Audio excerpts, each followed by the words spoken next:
पूर्णोपमा जो है 6 होती है और लुप्तोपमा जो है 19 होती है। तो हमें कैसे पता चलेगा कि ये श्रौती है ये आर्थी है, इसका क्या कैसे निर्धारण करेंगे? तो हमने कल बताया था कि पहला तो ये जान लीजिए कि सुनने मात्र से जिसका क्या नाम से बोध हो जाए वो श्रौती है, और सुनने के अनंतर जब अर्थ का अनुधावन करना पड़े तो वो आर्थी है। एक तो सामान्य है। तो इसमें लिखा कि जथा युव आदि शब्दा यत् परास तस्योपमानता प्रतीति। जहाँ पर युव आदि, युव, यथा, ये सब शब्द जो हैं जब आते हैं तो यत् परा जिसके बाद होते हैं उससे क्या नाम से वह उपमानता का ज्ञान का वह उपमान होता है। मतलब यथा युव इत्यादि शब्द जो है उपमान के बाद ही आते हैं। उपमानता प्रतीति इति यद्यपि उपमान विशेषणान्येते हैं, यद्यपि ये उपमान के विशेषण होते हैं, यद्यपि ये उपमान के विशेषण होते हैं, फिर भी तथापि माने फिर भी शब्द शक्ति महिम्ना श्रुत्यव षष्ठीवत संबंधम प्रतिपादयन्ति तत्सद्भावे श्रौती उपमा। ठीक है, फिर भी शब्द शक्ति की महिमा से षष्ठी विभक्ति के समान श्रवण मात्र से तत्काल ही सादृश्य संबंध का वो प्रतिपादन करते हैं। समझ रहे हैं ना? इसलिए उनका प्रयोग होने से वो श्रौती उपमा होती है। ऐसे जब प्रयोग होते हैं तो श्रौती उपमा होती है। ठीक है, तथैव तत तस्यैव इत्यनेन इवार्थे विहितस्य वते रूपादाने।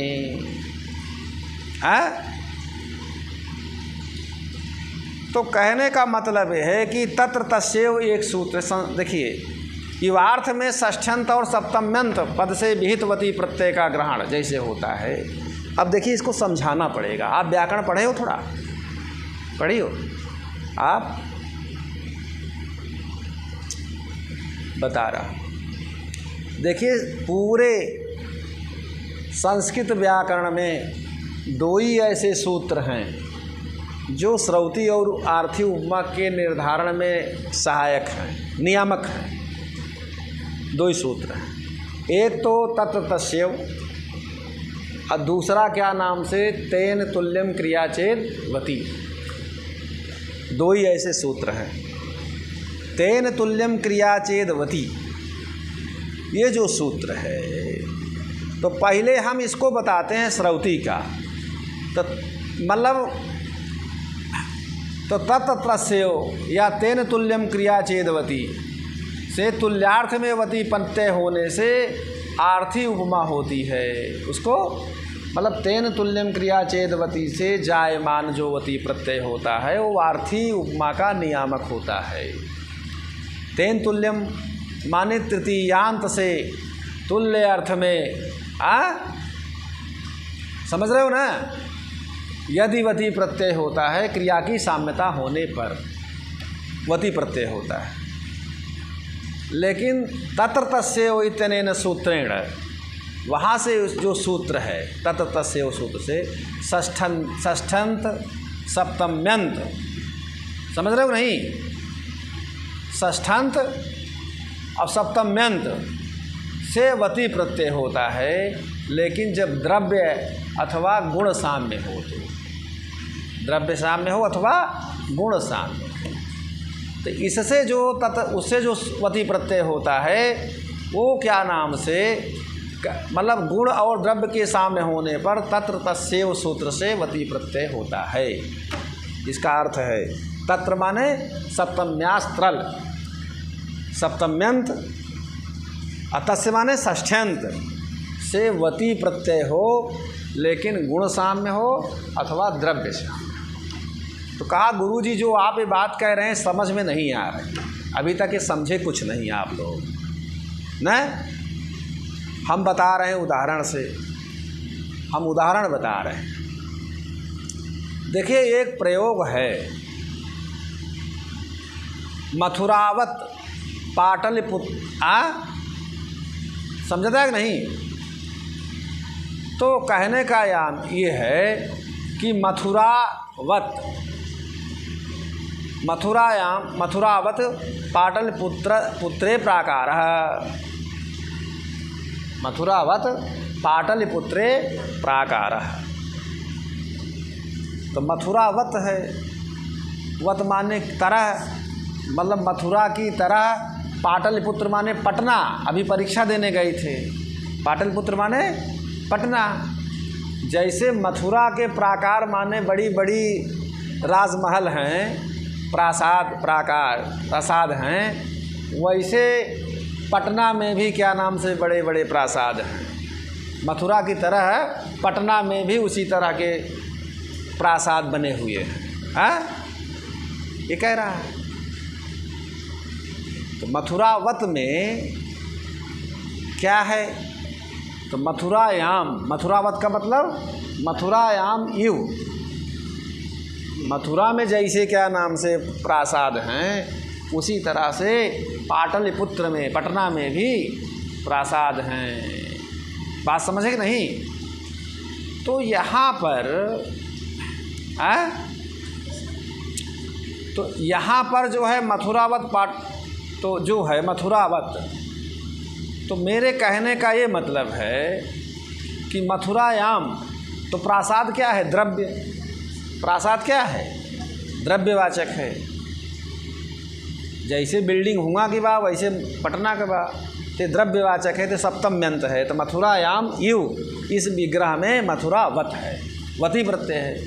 तो ये श्रौती उपमा है, जहाँ तत्र तस्यैव सूत्र से वती प्रत्यय होता है, वहाँ श्रौती होती है।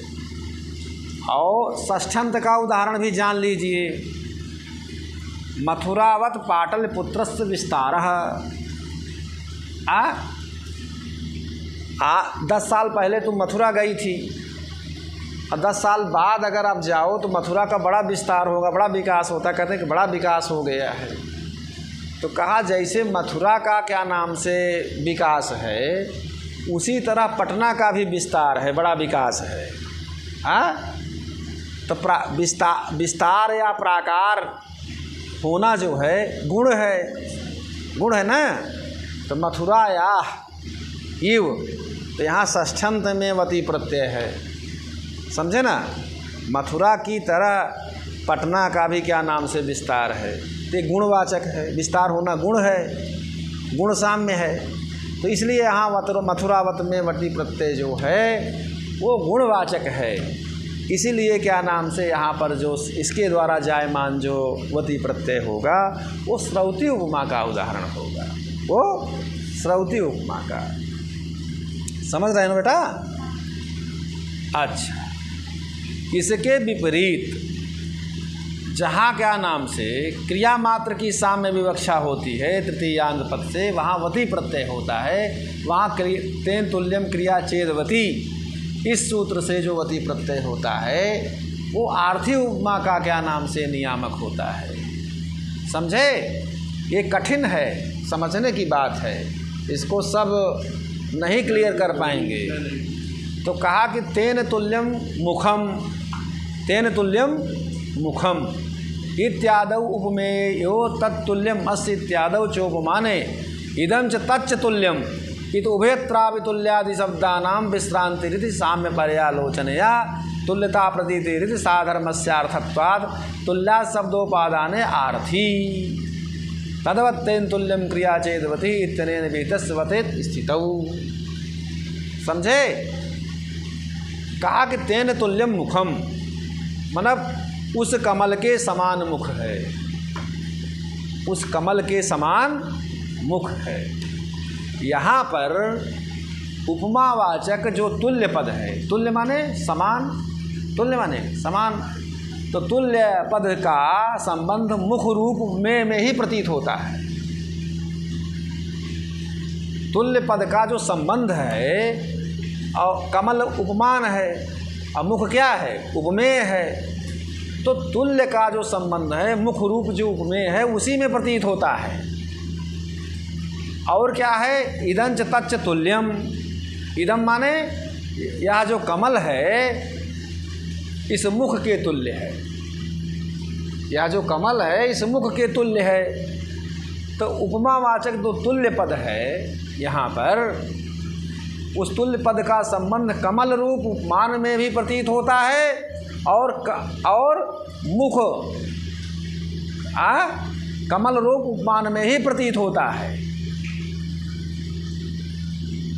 और यह कमल मुख के समान है। तो कहने का मतलब ये है कि यहाँ मुख और कमल दोनों का जो संबंध तुल्य शब्द के साथ संबंध है, तो यहाँ जो है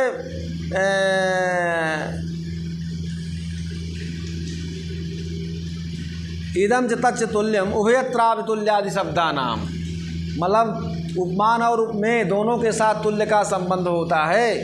हाँ, तो मुख और कमल दोनों के साथ संबंध में तुल्य आदि पदों के विश्रांति माने पर्यवसान होता है, समाप्ति होती है।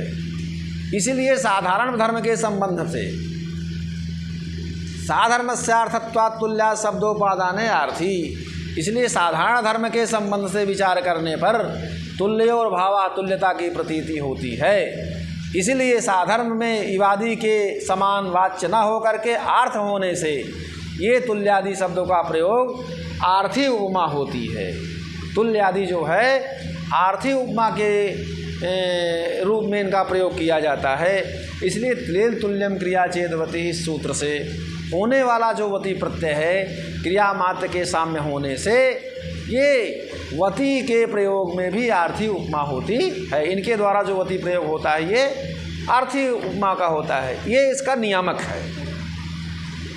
लेकिन आपके समझ में ये बात आई कि नहीं मुझे नहीं, इसलिए कि मैं तो समझा रहा हूँ सही अच्छे से, लेकिन अब चूँकि व्याकरण आपने पढ़ा नहीं है, व्याकरण की दांव पेंच वो पारिभाषिक चीज़ें हैं। हाँ, इवेन नित्य समासो विभक्त लोपश्च पूर्व प्रत्यक्ति स्वरत्वं च नित्य समासे यु शब्द प्रयोगे समासगा।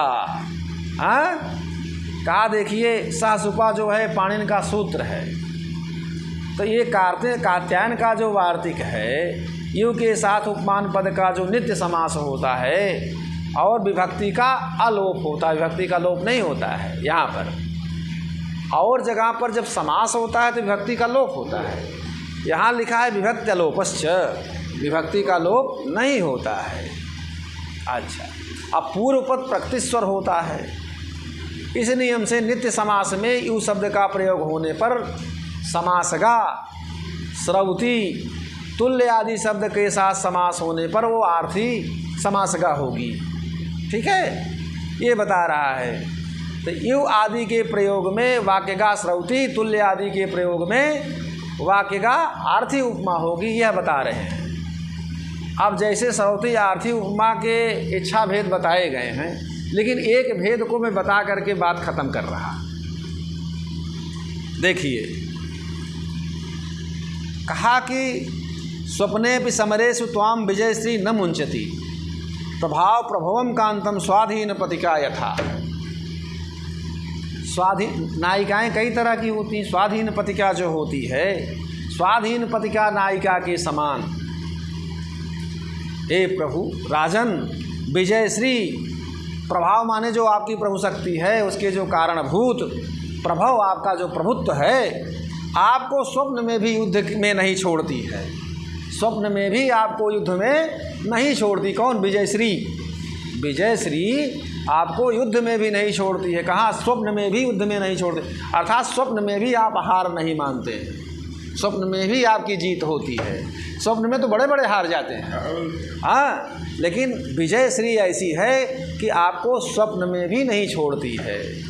हाँ, अब यहाँ विचार करिए कि यहाँ उपमान क्या है, उपमेय क्या है, साधारण धर्म क्या है, उपमावाचक शब्द क्या है, तब न पूर्ण उपमा होगी। अब फिर विचार करिए वाक्यगा है कि समासगा है। हाँ, तो ये दाल भात का खाना नहीं है, इसमें ये बड़ी परिश्रम की विद्या है, तपस्या की विद्या है। तो देखिए, हाँ देखिए अब व्याकरण शास्त्र साहित्य का कैसे उपकारक है। इसीलिए क्या है कि सर्वशास्त्र पारिषदम इदम व्याकरण शास्त्रम, सभी शास्त्रों का व्याकरण शास्त्र परिषद है। कहा स्वाधीन पतिका, यह वाक्यगा श्रौती का उदाहरण है। यथा स्वाधीन पतिका, यथा ये वाक्यगा श्रौती उपमा का उदाहरण माना गया है। अब देखिए, विचार करिए, यहाँ उपमान क्या है। कहा कि यहाँ उपमान जो है स्वाधीन पतिका है। यहाँ उपमान क्या है? स्वाधीन पतिका। उपमेय क्या है? कहा कि विजय श्री क्या है? उपमेय है। विजय श्री उपमेय है। जैसे स्वाधीन पतिका अपने प्रिय को कभी नहीं छोड़ती, उसी तरह हे राजन, आपकी प्रभु शक्ति ऐसी है, आपके ऐसी प्रभाव हैं कि विजयश्री जो है स्वप्न में भी आपको नहीं, युद्ध में भी नहीं छोड़, स्वप्न में के युद्ध में भी नहीं छोड़ती है। ठीक है, तो ये बात कह रहे हैं। तो यहाँ जो है स्वाधीन पतिका उपमान है, विजयश्री उपमेय है। न मुंचती, न मुंचत माने न छोड़ना, ये क्या है? साधारण धर्म है। कैसे? साधारण धर्म वही होता है जो दोनों में, उपमान उपमेय दोनों में रहे। तो न छोड़ना, जैसे स्वाधीन पतिका अपने पति को कभी नहीं छोड़ती, वैसे विजयश्री युद्ध में भी, स्वप्न में भी, स्वप्न में भी आपको नहीं छोड़ती। विजयश्री जो है स्वप्न में अगर आप युद्ध कर रहे हो तब भी आपको विजयश्री नहीं छोड़ती है। तो न छोड़ना रूप उपमान उपमेय दोनों में है। स्वाधीन पतिका उपमान, विजयश्री उपमेय। न मुंचति अपरित्याग रूपो धर्म साधारण धर्म यथा उपमावाचक सब। ये पूर्ण उपमा हो गई। पूर्ण उपमा हो गई कि नहीं? सारी चीज़ें हैं इसमें, उपमान उपमेय साधारण धर्म उपमावाचक सब।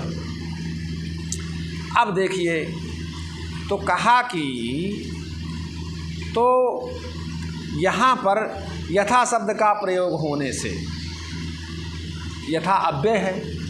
यथा क्या है? अव्यय है। यथा क्या है बेटा? तो यथा अव्यय है। तो कहा कि एक चीज़ ये बताई, यथा अव्यय है, ठीक है, तो यथा शब्द का प्रयोग होने से आप कह रहे हैं कि इसमें समास हो जाएगा। अव्ययी भाव समास नित्य समास होता है। अव्ययी भाव समास नित्य समास होता है। कहा अव्ययम विभक्त समीप समिद्ध विध्यर्था भावा अत्या संप्रत सब प्रादुर्भाव पश्चात यथा जौपद्य सादृश्य साकल्यान्त वचनेषु इत्यनेन सूत्रेण अत्र अव्ययी भावा समासः भवितुमर्हति। आचारं मटेन कथम वाक्यगा श्रौति उदाहरणं दत्तम इति। अतः आचारं मटेन यदि वाक्यगा श्रौति उदाहरणं दत्तम तत्तु न समीचीनम्। यह पूर्व पक्ष होता है। समझ रहे हो ना? आचार्य मम्मट ने वाक्यगा श्रौति का उदाहरण इसको जो दिया वह उनका कहना ठीक नहीं। कैसे उदाहरण दिए? चूँकि अव्ययी, इस सूत्र से यथा शब्द अव्यय है, अव्यय होने के नाते अव्ययी भाव समास नित्य समास है, तो इसको समासगा का उदाहरण देना चाहिए। वाक्यगा श्रौति का उदाहरण आचार्य मम्मट ने कैसे दिया? प्रश्न समझे? ये प्रश्न हो जाएगा तो बड़े बड़े किनारा ले लेते हैं। समझ रहे हो बेटा? तो इसको उपमा का उदाहरण जो है समासगा का उदाहरण होना चाहिए, वाक्यगा का उदाहरण नहीं होना चाहिए।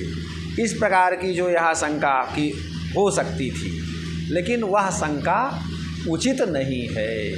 वह उचित नहीं। क्यों? अभ्यम विभक्त समीप समिद्ध विध्यर्था भावा, इस सूत्र के द्वारा यथा शब्द के साथ जो समास होता है वह समास का विधान किया गया है। तो कहा वह सादृश्य से भिन्न अर्थ होने पर ही होता है। समझ रहे हो नहीं? सादृश्य परक जहाँ यथा शब्द का प्रयोग होता है वहाँ यह समास इस सूत्र के द्वारा नहीं होता है। कहा एक आदमी ले लिया तलवार, कहा हमी आला हमी उदल। तो कहा जो आप कह रहे हैं इसमें कोई प्रमाण है कि आप ऐसे बोल रहे हो? कहा नहीं, इसमें प्रमाण है। कहा सूत्र है, 2 एक साथ सूत्र है पाणिनि का। क्या सूत्र है? कहा यथा असादृश्ये, यथा असादृश्ये, अर्थात यथा शब्द के साथ सादृश्य से भिन्न अर्थ में यदि समास होता है, सादृश्य से भिन्न में यदि क्या नाम से समास होता है, तभी क्या नाम से यथा शब्द के साथ समास हो सकता है। और सादृश्य अर्थ में यदि क्या नाम से वो करोगे तो अव्ययम विभक्त समीप सदृशा भावा इस सूत्र से समास नहीं होगा। तो कहा यहाँ पर क्या है? कहा यहाँ सादृश्यार्थक है यथा शब्द, इसलिए इस सूत्र से समास नहीं होगा। कहा प्रमाण, कहा शक्तिम अनतिक्रम यथाशक्ति, शक्तिम अनतिक्रम यथाशक्ति। समझा था कि नहीं? शक्ति को जो अतिक्रमण करके कहते नहीं यथाशक्ति दीजिए, कहा जितनी शक्ति है उससे ज़्यादा देने को यथाशक्ति कहते हैं। शक्तिम अनतिक्रम, शक्तिम अनतिक्रम, अपने औकात से ज़्यादा नहीं, मतलब यथाशक्ति, मतलब जितना हो सके उतना दीजिए, यथाशक्ति काम करिए, जितनी शक्ति उतना करिए। तो यह प्रयोग होता है। तो यहाँ यथा शब्द जो है सादृश्य का वाचक नहीं है, इसीलिए यहाँ अव्ययी भाव समास किया। और वहाँ तो यथा शब्द माने सादृश्य का वाचक है। जैसे स्वाधीन पतिका अपने पति को नहीं छोड़ती है, उसी तरह युद्ध में जब राजन आपके प्रभाव से युद्ध में भी क्या नाम स्वप्न में भी विजयश्री आपको नहीं छोड़ती है, उसी तरह। तो यहाँ सदिश अर्थ है ना, तो यहाँ सदिश अर्थ नहीं है, शक्तिम अनतिक्रम यथाशक्ति, इसलिए यहाँ पर समास हुआ। सादृश्य से भिन्न अर्थ है और लेकिन वहाँ पर सादृश्य अर्थ है, इसलिए वहाँ समास नहीं हुआ। तो जो आप कहते हैं कि यथा शब्द का प्रयोग होने से समास होना चाहिए, समास नहीं होना चाहिए। इसलिए वाक्य गा श्रौती उपमा का उदाहरण ही है, समास गा का उदाहरण नहीं है। समझे ना? ये मैंने आपको बताया, बस ना।